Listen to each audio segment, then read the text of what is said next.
ሶስት ነገሮችን ካወቃችሁ ሕይወት ቀላል ነው። ሰላም የተወደዳችሁ ወንድሞችና እህቶች፣ ዛሬ እግዚአብሔር በልቤ ያስቀመጠውን መልካሙን ነገር ልነግራችሁ ወደፊታችሁ ስለመጣሁት በጥሞና እንድትከታተሉ በክርስቶስ ጥሪ አሳስባችኋለሁ። ምናልባት ዛሬ ብዙ ጭንቀት ውስጥ ትሆኑ ይሆናል። ሥራ፣ ቤተሰብ፣ ጤና ወይም የነገ ሕይወታችሁ ሊያስጨንቃችሁ ይችላል። ነገር ግን የእግዚአብሔር ቃል ዛሬ ተስፋን ይሰጠናል።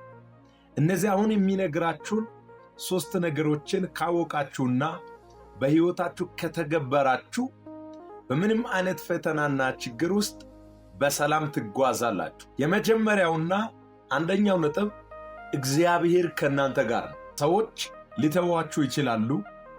ጓደኛ የምትሏቸው ሰዎች ሊርቋችሁ ይችላሉ። ሁኔታ ሊለወጥባችሁ ይችላል። ከእናንተ ጋር ያለው እግዚአብሔር ግን በእናንተ ሕይወት አይለወጥም። በመጽሐፍ በዕብራውያን መልእክት ምዕራፍ 13 ከቁጥር 5 ላይ ስትመለከቱ አልተውህም አልጥልህም ይላል።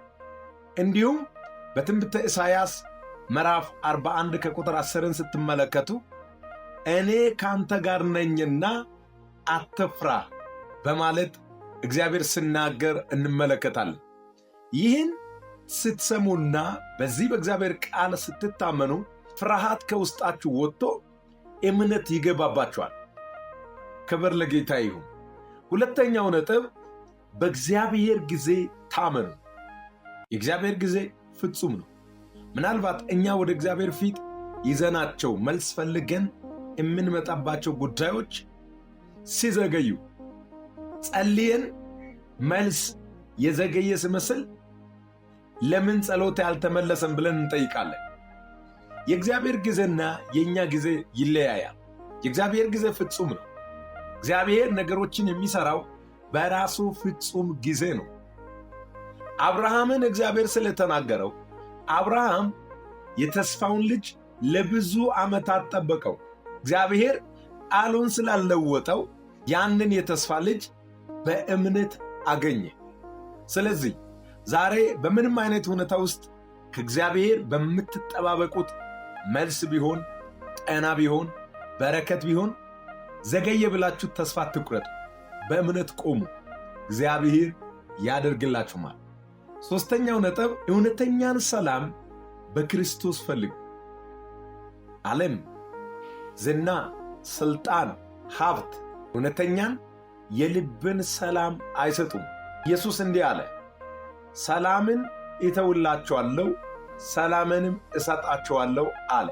እንዲሁም የፊልጵስዩስ መልእክት ምዕራፍ 4 ከቁጥር 6 እስከ 7 ስታነቡ በነገር ሁሉ በጸሎትና በምልጃ ከምስጋና ጋር ልመናችሁን በእግዚአብሔር ዘንድ አስታውቁ እንጂ በአንዳች አትጨነቁ፣ አእምሮን የሚያልፍ ሰላም ልባችሁንና ሐሳባችሁን በክርስቶስ ኢየሱስ ይጠብቃል በማለት ይናገራል።